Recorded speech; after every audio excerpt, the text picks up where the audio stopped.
ऐसा जी जो थी, उनकी एज 6 वर्ष थी और मोहम्मद साहब की 7 वर्ष थी। ये मेरा तर्क कहता है कि ये गलत है, तो ये हर चीज को तर्क से नहीं समझा जा सकता। किन चीजों से इस्लाम का कोई कॉन्सेप्ट नहीं है।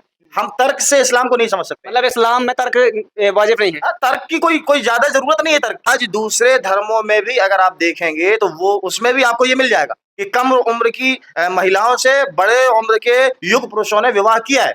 यदि किसी व्यक्ति ने ऐसा किया है, तो क्या आप उसकी बात को लेके स्वयं को जस्टिफाई कर रहे हैं? क्योंकि गलत तो गलत नहीं, गलत नहीं है ये, बिल्कुल गलत नहीं है। हम दोनों के बीच में जो ये पॉडकास्ट हुआ है, ये एक सामान्य सी चर्चा है। ये किसी धर्म, समाज, संप्रदाय को ठेस पहुँचाना है, इसमें कोई इसका उद्देश्य नहीं है। सर, मैं आपका स्वागत करूंगा और मेरे चैनल में आपका बहुत-बहुत आभार है कि आपने कीमती वक़्त दिया। शुक्रिया। आपने जो अभी एक व्याख्यान सुना, नाज़िया इलाही खान के बारे में, तो उसके बारे में तो हमें ज़्यादा जानकारी नहीं है, तो क्या वह रियल में मुस्लिम है या मुस्लिम बनकर एक बहरूपिया है? क्या कहेंगे? बिस्मिल्लाहिर्रहमानिर्रहीम नहमदुहु व नुसल्ली अला रसूलिल करीम अम्मा बाद अऊज़ु बिल्लाहि मिनश शैतानिर रजीम। दरअसल बात ये है कि इस्लाम का जो कॉन्सेप्ट है बहुत क्लियर है और जो आपने सवाल किया बहुत ही उचित सवाल किया है। मुझे लगता है कि बड़े-बड़े मीडिया हाउसेस जो है इस सवाल को बहुत जल्दी से नहीं करते हैं। असल में इस्लाम जो है वो ज़ुबान से लोग इस्लाम में दाखिल होते हैं और ज़ुबान से इस्लाम से बाहर निकल जाते हैं।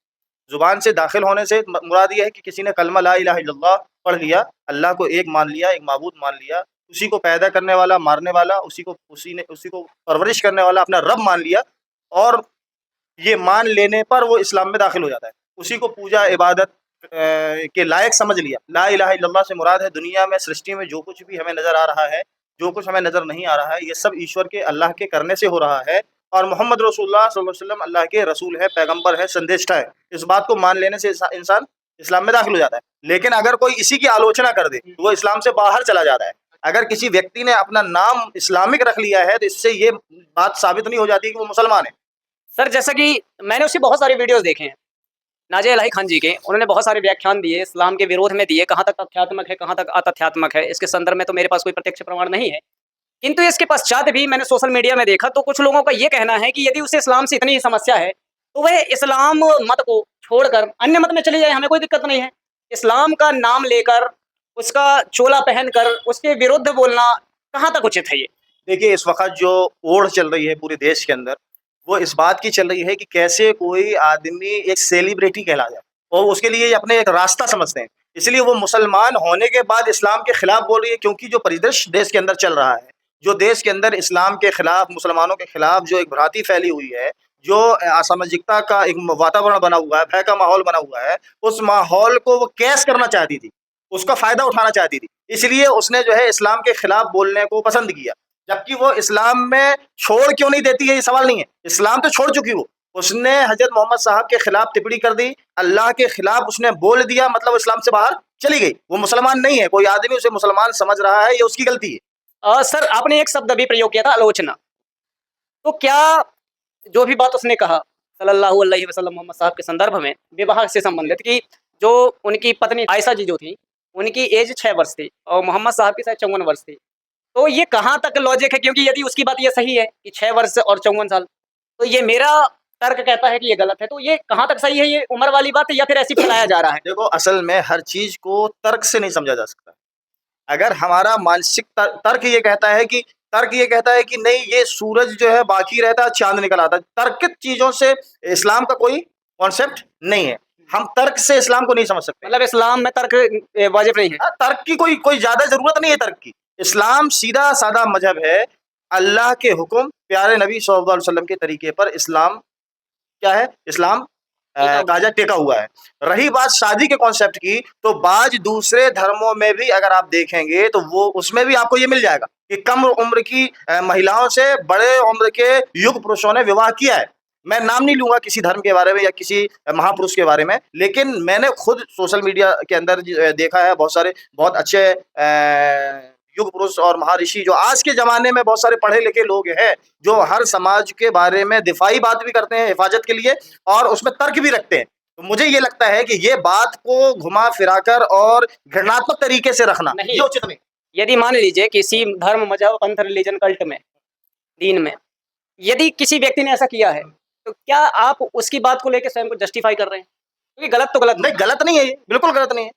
भाई उस वक्त में, आज के परिदृश्य में अगर आप देखेंगे तो उस वक्त में जो महिलाएं थी वो बहुत मजबूत होती थी, उनका खान पान अच्छा होता था, उनका रहन सहन अच्छा होता था, उनकी परवरिश अच्छी होती थी। और आज के जमाने में जो खान पान है, जो परवरिश है, आप देखो कि आज सबसे ज्यादा अस्पतालों में जच्चा बच्चा मर रहे हैं, बच्चियां मर रही हैं, शादियां लेट हो रही है इसके बाद भी, क्योंकि खान पीन बदल गया, हवाएं बदल गई हैं, लोग दूषित वातावरण में रह रहे हैं, तो कमजोर हो गए हैं लोग। उस जमाने में कमजोर नहीं, तो उस जमाने में मजबूत लोग थे। नहीं तो वहाँ का जो वातावरण है, रेगिस्तान की जमीन है, पानी का अभाव है, तो वो उससे रेगिस्तान की भूमि में कैसे खान पान का मदीने का जो माहौल है वो बहुत एक नंबर है, वहां का मौसम भी बहुत अच्छा है। दूसरी चीज, ये भी तर्क कहलाएगा, ये क्यों किया, काहे किया, ये जबरदस्ती किया, इस तरह के जो सवाल है, इसी की तो हम, यही तो विडंबना है, हम उस पर जाना ही नहीं चाहते, उस पर कोई बात नहीं करना चाहते।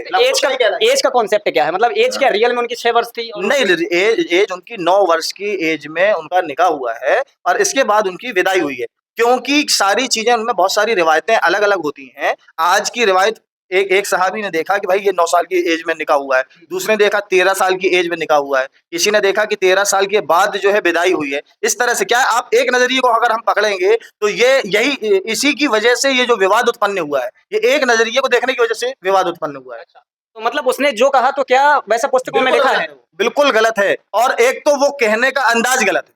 सबसे पहली बात, एक आदमी उसी बात को प्रेम के पूर्वक करता है, कहता है, और एक आदमी उसे घृणात्मक तरीके से कहता है। मतलब एक कटाक्ष होता है जो किसी की मानसिक दशा को प्रभावित करे। जी। तो उसने जिस तरह से गंदे शब्दों का इस्तेमाल किया, क्योंकि मैं वो गंदे शब्दों को कह नहीं जा सकता हूँ कि उनको खिलाया गया, पिलाया गया, मोटा किया गया, इस तरह से गंदे लफ्जों का इस्तेमाल किया। अल्लाह ताला बहुत बहुत माफ करे, पूरी उम्मत को माफ करे, और किसी को भी ऐसे शब्दों का प्रयोग नहीं करना चाहिए। अजय इलाही जी के बारे में आपका ये कहने का तात्पर्य है कि ये जो महिला है, तो आजकल का जो एक फेम पा रहा है कि जैसे हिंदुओं को गाली दो तो मुस्लिम सपोर्ट करते हैं, तो व्यक्ति रातों रात फेमस हो जाते हैं। समझ गए इस बात को, और यही है उसका कॉन्सेप्ट ही यही है। और मैं ये कहूंगा कि वो मुसलमान ही नहीं है, मुसलमान होना, और ये तो एक फेम पाने के लिए है। हर तरफ देखो, अब लोग वीडियो अपनी पत्नी के साथ सेक्सुअल रिलेशनशिप बनाते हुए लोग वीडियो डाल दे रहे हैं, उसके साथ वो इस तरह से अभद्रता, अश्लीलता फैला रहे हैं, और इस वक्त फेम पाने के लिए सबसे बेहतरीन चीज लोग समझते हैं एक दूसरे के धर्म को बुरा भला कहना। मैं इसमें ये भी नहीं कहूंगा कि इस्लाम धर्म के कुछ मुसलमान मानने वाले नहीं करेंगे, वो भी बहुत सारे जाहिल और बेवकूफ बदतमीज लोग हैं, जबकि इस्लाम में उनके लिए कोई जगह नहीं है।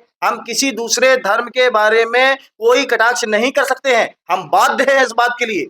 हमारे लिए जितना हमारा मजहब सम्मान का ये बात आप ऐसी हिंदुओं को खुश करने के लिए बोल रहे हैं कि आपके ऐसे धर्म की किताबों में लिखा? हमारे रिलीजन में है, हमारे धर्म में है, हमारे कॉन्सेप्ट में है। इस्लाम जो लागू होता है, इस्लाम का जो कानून लागू होता है, वो मुसलमानों पर होता है, गैर मुस्लिमों पर लागू लेकिन नहीं होता है। मैंने तो बहुत सारे ऐसे सोशल मीडिया, मतलब जो अपने आप को बहुत बड़ा एक्सपर्ट समझते हैं, उन्होंने तो ये कहा मुसलमान जहाँ ज्यादा होते हैं वहां पर तो ये अलतकिया, एक शब्द आता है अलतकिया, अपनाते हैं, मतलब कहते कुछ हैं करते कुछ हैं, और जहाँ ये ज्यादा होते हैं वहां पर फिर ये किसी को छोड़ते नहीं। ये अलतकिया जो लफ्ज है, ये लफ्ज ही का मालूम कहाँ से ये लोग लेकर आए हैं, आप किसमें नहीं है? कुछ भी नहीं है। ये असल में देखो, कटाक्ष जब आदमी करता है ना किसी विषय को लेकर, तो उसके मन में जो भी कीड़ा आता है वो उसको रख देता है, क्योंकि वो थ्योरिकल इस्लाम को जानते नहीं है, क्योंकि इस्लाम को पढ़े नहीं है। हमारी तहजीब, इस्लाम की जो तहजीब है, वो मक्का और मदीने के अंदर आप देखो कि मक्का जब फतेह हुआ, इस्लाम का गलबा हुआ, और मदीने से मक्के की तरफ जब मुसलमान गए, तो मक्के के काफिरों को, मुशरिकों को, सबको माफ कर दिया।